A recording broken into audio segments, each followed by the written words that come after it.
In Chattanooga, Tennessee, David Tulis.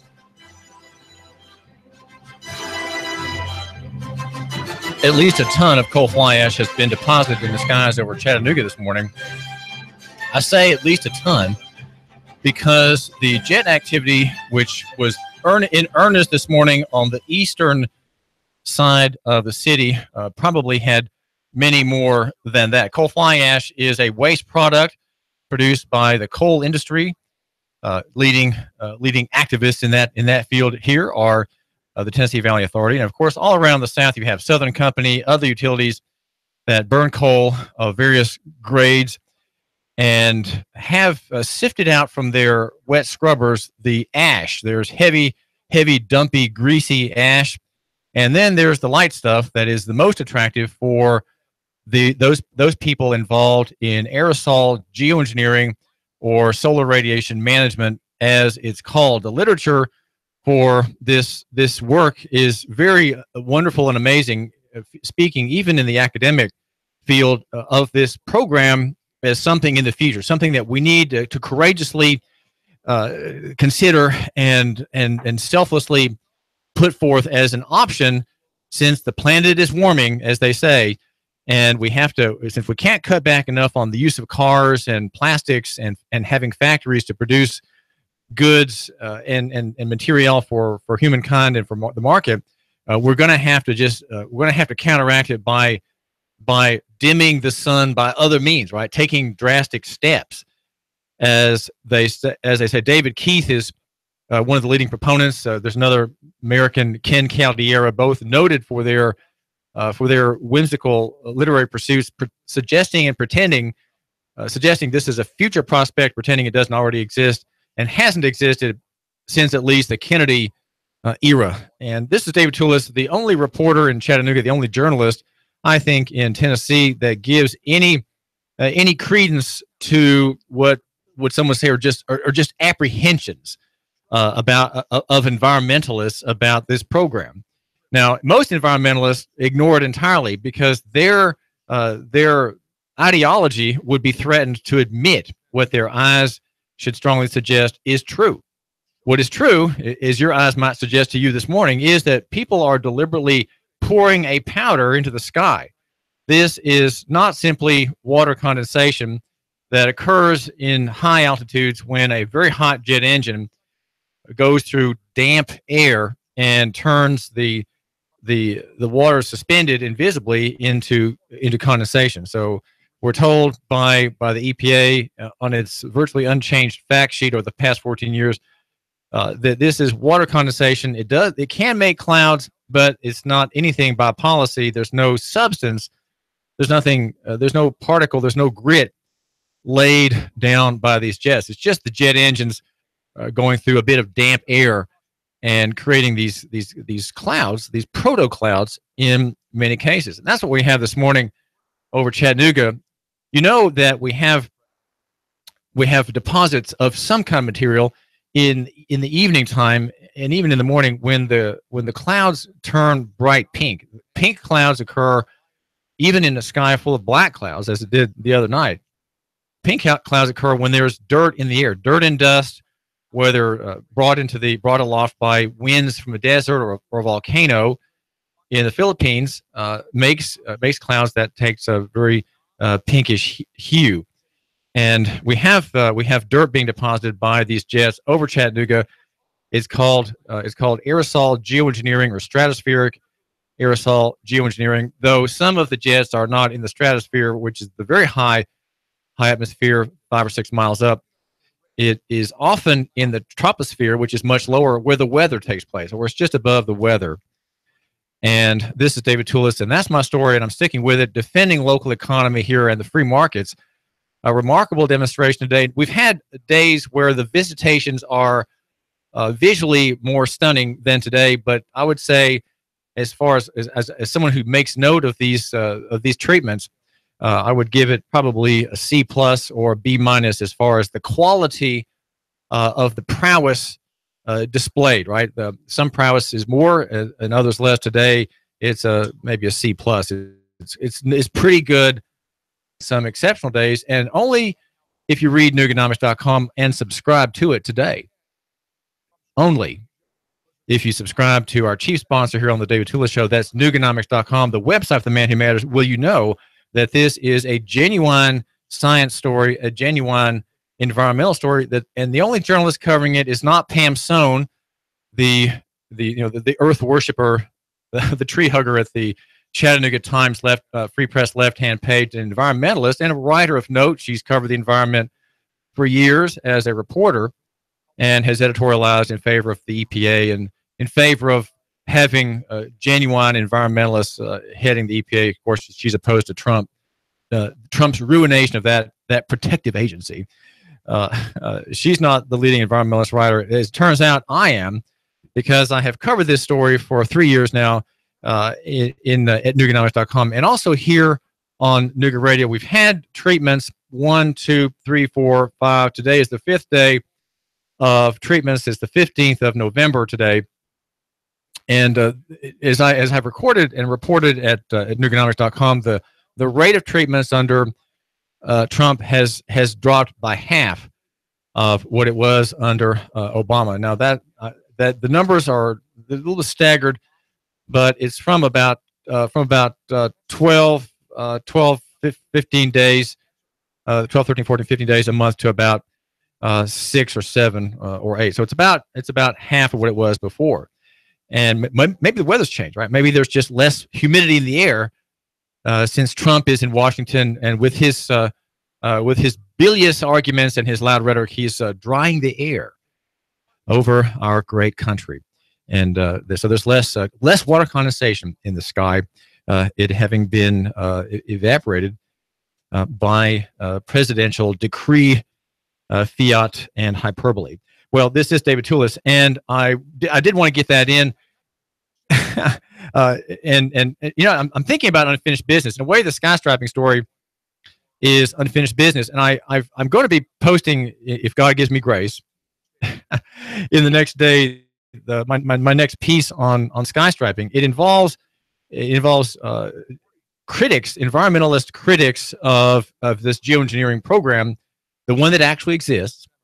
And they are alleging that the wildfire problems we're having out west are exacerbated by the alteration of weather, and the fact that if you have a plasma sky in which you have a very much increased aluminum, strontium, and barium content, which is apparently what we have now, you have means of using electrical energy from military installations to alter the weather and to heat the atmosphere. You can, according to one report I read, you can have parts of the upper atmosphere in the thousands of degrees by directing energy to it, and having this cloud, this plasma of coal fly ash over the sky. You are enabling yourself to make the sky conductive. It is a conductive element, able to send power here and there, to send energy waves here and there. You think I'm overestimating mankind? Well, I'm probably underreporting that part of it because I don't really understand it, and it seems rather gargantuan story to read about. And I'm not a researcher; I'm just a reader, and I haven't really read a lot about that enough to explain it. So I tend to underreport that part of the story. This is David Tulis, and we are brought to you by Nooganomics.com. I do thank you for giving me just a couple of minutes of your time. Did you hear how Apple wants to save the world from babies? It has done its part, according to LifeSiteNews.com, by removing a pro-life prayer app that has generated complaints among queer users of Apple. Now, the app is one that put there by Human Coalition that lets people send and receive prayer alerts when it touches on the life of an unborn black girl or unborn black boy or other unborn people. Boys, they have to be one or the other, boys or girls, and they have to be, of course, of some color, maybe yellow, maybe white, maybe black. But I think the designers of this app, while they do care about black people, probably don't care about black babies more than those of other races. I think they're kind of non-racial favoring of unborn children. The app was launched in 2014 for Apple and Android phones, and it sends anonymous messages, anonymous information about women who call crisis pregnancy centers, considering killing their babies, and wanting or having. And the app allows for people to pray about these specific people, not with no identifying information, of course.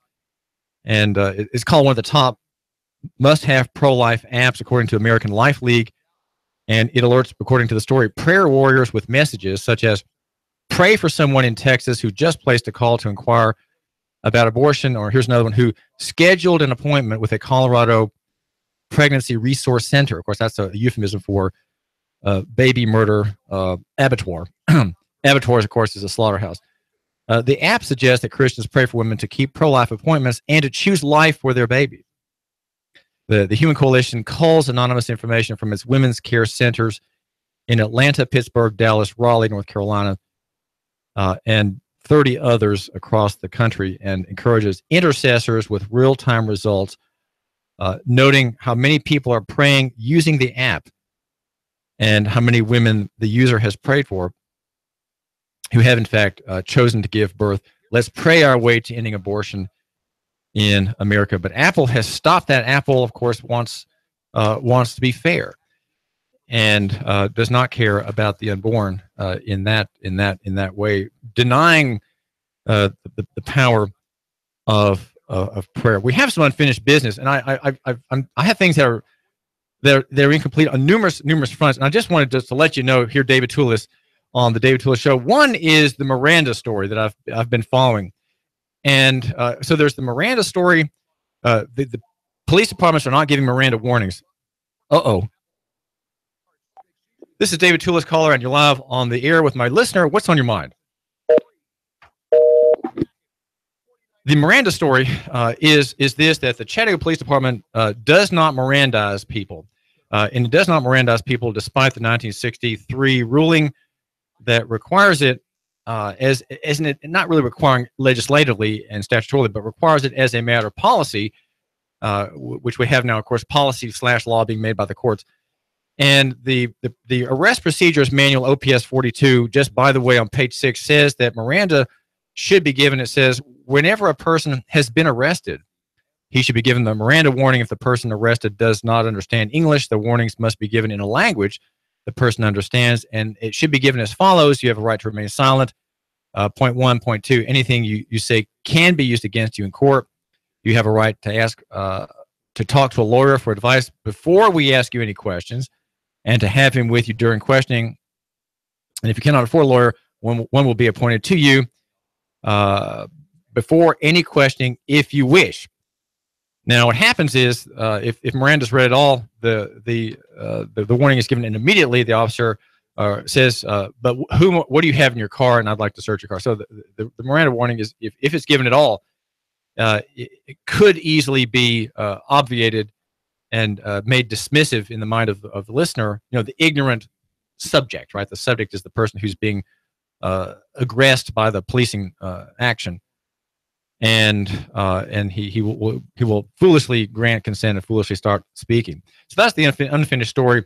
The other unfinished story that I have several files on is the unmarked car story here in Chattanooga. Unmarked cars, I think, have no legal basis, and I'm going to have to just sit down and figure that out. And number 3 unfinished business is the meaning of City of Chattanooga versus Davis, Kevin Davis, the case that implies that there is no authority for police departments, period, in Tennessee because of an obscure provision in the Tennessee Constitution, which is called the $50 fine rule, that the interpretation of which, right, the meaning of which, the use of which in actual court cases implies or states that cities are civil only. So if they're civil only, how can the city corporation enforce the murder statute or the rape statute?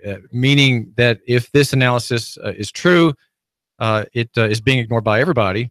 And if it's not true, then indeed we will not be able to anticipate Jim Hammond and the Sheriff's Department enforcing statute and keeping the peace in Chattanooga. That's not going to happen. But I think there's unfinished business out of that case, and it's in Neil Pinkston's hands in some ways to redress the problem, if you will, the problem of the city bringing criminal cases to his attention. So there's a problem there, and I haven't finished figuring it out. Okay, I'm 80% sure of my thinking about this, but I haven't gone as far as I need to. I haven't chased down all the rabbit trails in the citations of that case. So that's 3 pieces of unfinished business. And there are others that are kind of more broad. Well, and number 4 is the scope of the transportation statute. I've been working on that, just so you know, by God's good grace, trying to put an hour a day in on reading that statute line for line. The number here to call, if you want to call me, is 800-8949, 800-8949. Do make a note of that. I'm on the air every morning at 9 o'clock. Tell a friend about my show. Now, if you do, that'll double my listenership. You know, I'm a man who's impressed by big numbers. And if I have a 50% increase in my listenership because of you telling your friend about the David Tulis show at Nooganomics, I will be grateful and would love to thank you. Just would love to thank you. And we can do it in person if you want to receive my comment of gratitude. And that would be, of course, at Panera Posse every Friday morning, at which I imbibe some stimulative drink in the way of the cocoa bean. And as I'm holding here my cup of coffee from, well, where is this from? The news director, Russell, brought it to me. Thank you for it. And also Friday morning at 6:30, order a bagel. I always have the same thing. They know what to give me when I show up there at the Panera Bread store in Hickson. Always the same thing. Now, Wendell Berry was here in town, and I didn't go and hear him. And you say, well, why didn't you go and hear him? Well, I'm an odd bird in a lot of ways, because if there's a writer in town, what do I care? This is a bad habit. Wendell Berry, he's not going to be around much longer. He's, I think, in his 80s. And the event, the literary event, was at UTC was sold out. But one reason I'm not thrilled about that is that if there's a huge crowd of people, I'm just not good in crowds. Okay, I'm just not very assertive in crowds, not very bold. And then what I would get in the way of conversation would be some offhand comment that I would remember from my life and treasure, but it really wasn't much of an insight. And why do I discount the presence of the great writer Wendell Berry? Well, here it is. I have either in his books, or I have a printout of an essay here or an essay there. Now, here's one of the theirs. It's called Conserving Communities, and it appears online at htconnect.com.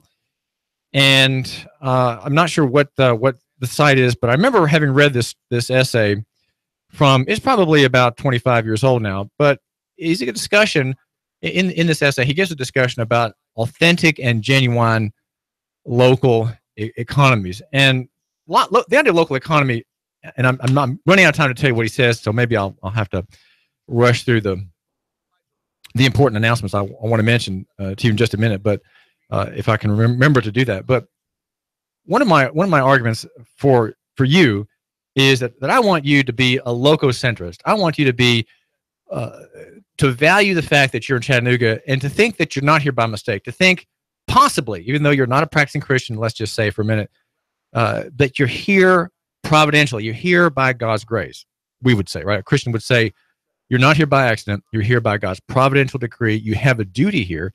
You have things you need to accomplish. You have people you need to serve. You have people you need to help. That's why you're here. You're not here in a mistake. And therefore, you should value your city. You should value the geography. You should make use of the fact that we're on land, right? We're on a piece of land with a river cutting through it. There are mountains on this side and that, and we have a job to do here. We have something to do. We identify with Chattanooga. Now, you may be a traveler on the interstate just going through the Ridge Cut, and you're from another place, but you know what I say? It's not trademarked. It's easily transferable to your town. Your town has the same claim upon you. You belong there. Your house is there. Your family's been there. You may be new in that town, but it doesn't really matter. If you're there for a purpose. And the goal of my program, in part, is to help you to identify with your place. And Wendell Berry is a helpful writer in getting me to think in terms of lococentrism, in thinking in terms of that the center is here, the center of the universe, as far as I can see it, is here. Even though I know, of course, that God made the world and God made the whole universe, and I have, you might say, an intergalactic, extraterrestrial, spiritual perspective by reading the Word of God.